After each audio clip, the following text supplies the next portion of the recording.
Mengejutkan, Menkes Terawan di ujung tanduk. Banyak kalangan menilai kualitas kinerja dan performa Menteri Kesehatan Republik Indonesia, Terawan Agus Putranto, sedang berada di titik terendahnya saat ini. Desakan publik mulai marak agar Presiden Joko Widodo mengganti Terawan dengan sosok lainnya yang kredibel. Dalam mengelola dan menangani berbagai persoalan di bidang kesehatan, tentu membutuhkan sosok yang benar-benar kredibel dan memiliki pendekatan terbaik dalam pemecahan persoalan tersebut. Presiden Joko Widodo kemudian menunjuk Terawan Agus Putranto sebagai Menteri Kesehatan Republik Indonesia dalam Kabinet Indonesia Maju periode 2019 hingga 2024. Jokowi sendiri mengaku Terawan memenuhi kriteria sebagai Menkes, yaitu berpengalaman dalam manajemen, anggaran, dan personalia di sebuah lembaga, serta menimbang dirinya pernah menjabat sebagai Ketua International Committee on Military Medicine pada 2016. Lalu, Terawan juga dinilai Jokowi sanggup menangani bencana endemik. Pun, Indonesia yang rawan bencana juga tak terlepas dari ancaman penyakit endemik. Di sisi lain, pengamat menilai penunjukan menteri-menteri termasuk purnawirawan TNI Angkatan Darat berbintang 3 itu oleh Presiden dikarenakan keunikan karakter Jokowi sendiri.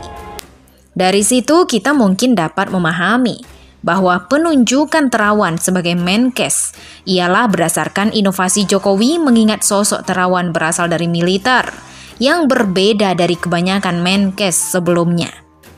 Dan sisi lain, penunjukan Menkes yang berasal dari sosok berlatar belakang militer juga semakin menegaskan karakteristik serta struktur koalisi yang ingin dibangun Jokowi. Waktu terus bergulir, hingga persoalan dalam aspek kesehatan di Indonesia pun kian menjadi tantangan rumit. Melewati 100 hari usia kabinet periode kedua pimpinan Jokowi, Indonesia dalam situasi terancam ketika virus corona COVID-19 merebak di seantero dunia. Berbagai upaya antisipasi hingga penanganan yang dilakukan pemerintah melalui Kementerian Kesehatan pun mendapat tanggapan beragam dari publik. Namun, mayoritas bernada negatif. Terbaru, kerumitan proses pemeriksaan COVID-19 yang menjadi awal langkah penanganan dinilai sangat rumit.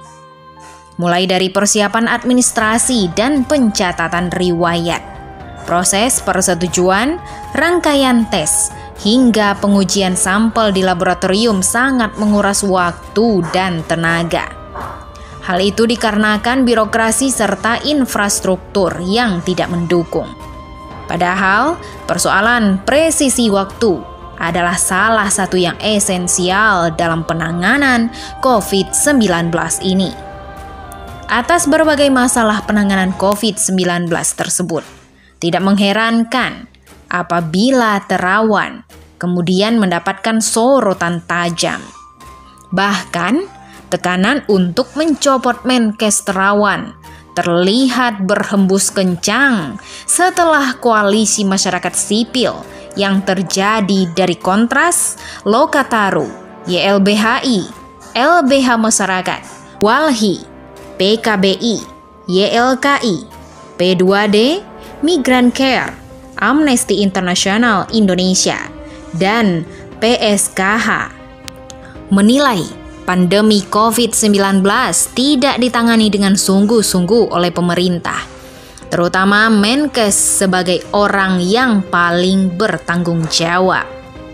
Haris Azhar, Direktur Eksekutif Lokataru, bahkan menganggap Menkes menunjukkan sikap pongah, menganggap enteng, anti sains, dan terus memandang rendah persoalan sehingga berakibat pada hilangnya kewaspadaan. Lantas, apakah dengan performa yang ditampilkan Terawan sebagai Menkes sampai sejauh ini akan berujung pada terdepaknya ia dari kabinet Jokowi? Keputusan soal Terawan rawan? Untuk menjawab pertanyaan di atas, ada baiknya kita melihat terlebih dahulu bagaimana sesungguhnya hubungan di antara Jokowi dan Terawan, baik di level profesional maupun di belakang layarnya. Terawan sendiri merupakan dokter yang tidak asing lagi di lingkungan pejabat dan elit. Trademark metode terapi cuci otak untuk penderita stroke ciptaannya dikenal telah puluhan ribu kali digunakan sejak pertama kali digunakan pada 2005. Mulai dari public figure hingga pejabat kelas atas di Republik ini telah menjadi pasien Terawan. Itulah yang menjadikan namanya dikenal di level elit Indonesia.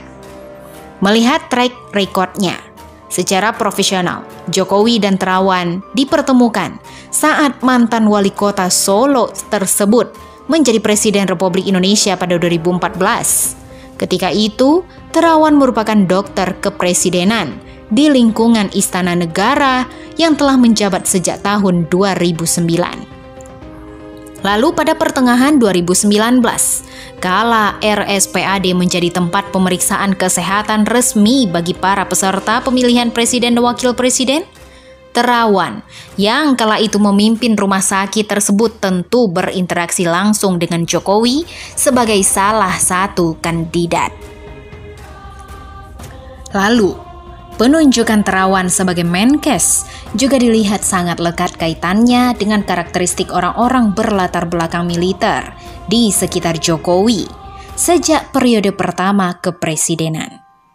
Mulai dari nama mantan Panglima ABRI Wiranto sebagai Menko Polhukam 2016 hingga 2019, Luhut Panjaitan sebagai Menko Marves 2019 hingga kini, mantan Panglima TNI Muldoko sebagai Kepala Staf Kepresidenan 2018 hingga kini, hingga mantan Panglima Kostrad Prabowo Subianto sebagai Menteri Pertahanan 2019 hingga kini. Iman Harimawan dalam publikasinya yang berjudul Why Do Firm Appoint Farmer Military Personnel as Director? Evidence of Loan Interest Rate in Military Connected Firm in Indonesia menyatakan bahwa keterlibatan sosok berlatar belakang militer memiliki sejarah panjang dan kontribusi signifikan dalam politik di Indonesia. Sosok berlatar belakang militer dalam pemerintah juga memiliki deterrence effect atau efek gentar yang menyediakan advantage bagi setiap kebijakan maupun manuver lainnya. Dari situ kita bisa menarik hipotesis yang cukup kuat bahwa keberadaan sosok-sosok berlatar belakang militer dalam kabinet serta lembaga di bawah kepemimpinan Jokowi ialah untuk mengamankan berbagai kebijakan, serta sebagai bentuk efek gentar bagi lawan politiknya. Dengan demikian, perhitungan matematis serta politis tentu menjadi pertimbangan dasar bagi Jokowi sebelum menetapkan keputusan nasib jabatan Terawan. Dari sisi citra internal, keputusan mengeluarkan Terawan dari kabinet akan sedikit banyak berpengaruh terhadap stigma peran ex-militer dalam pemerintahan. Jika dibandingkan dengan pencopotan yang pernah dilakukan Jokowi pada periode sebelumnya, nama-nama menteri yang dirombak di tengah jalan dinilai hanya sosok yang tidak membutuhkan pertimbangan rumit. Selain itu, nama-nama tersebut juga dapat dilihat publik sedikit berseberangan dengan presiden dalam mengambil kebijakan, serta dari sisi kepentingan politik saat itu.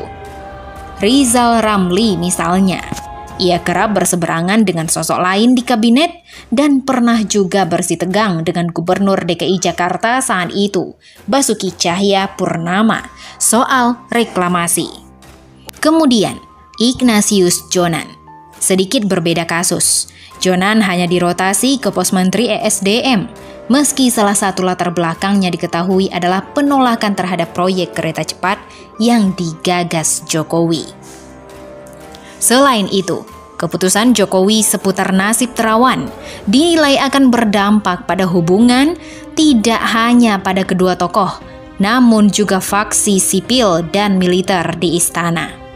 Lalu dari sisi eksternal, publik akan melihat tegas atau tidaknya keputusan Jokowi atas Terawan menanggapi suatu lantang dan resistensi kekecewaan atas berbagai tindak tanduk seseorang menteri kesehatan sampai saat ini.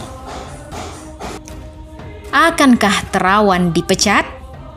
Sebenarnya tidak hanya Menkes Terawan yang banyak menuai tekanan untuk segera dicopot, namun tidak dilakukan Jokowi. Ada nama Menkumham, Yasona Lawli, yang beberapa waktu lalu membuat kegaduhan, sekaligus kekecewaan publik atas tindakannya. Kasus Harun Masiku, istilah Menteng Tanjung Priok, hingga drama masuk keluar masuk dari dan ke kursi parlemen dan kursi menteri, membuat geram dan semakin menjatuhkan kepercayaan publik kepadanya. Namun Jokowi bergeming. Yasona, yang juga merupakan tokoh senior partai utama pengusung Jokowi di Pilpres lalu, masih menjabat sebagai Menkumham sampai detik ini. Kembali kepada Terawan. Saat ini dapat dipastikan pemerintah sedang berjuang keras menghadapi hantaman COVID-19 di Indonesia.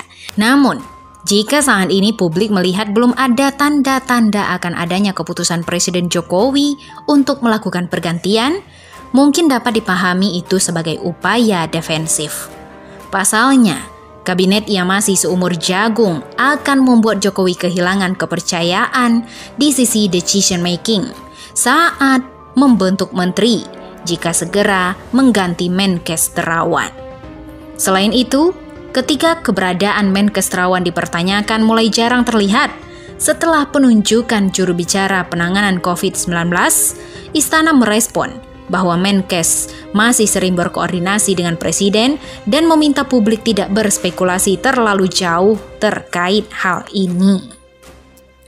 Dari gelagat ini, dapat dilihat bahwa keputusan mencopot Terawan dari jabatan Menkes belum akan terjadi dalam waktu dekat. Menarik untuk ditunggu kelanjutannya. Bagaimana menurut pendapat Anda?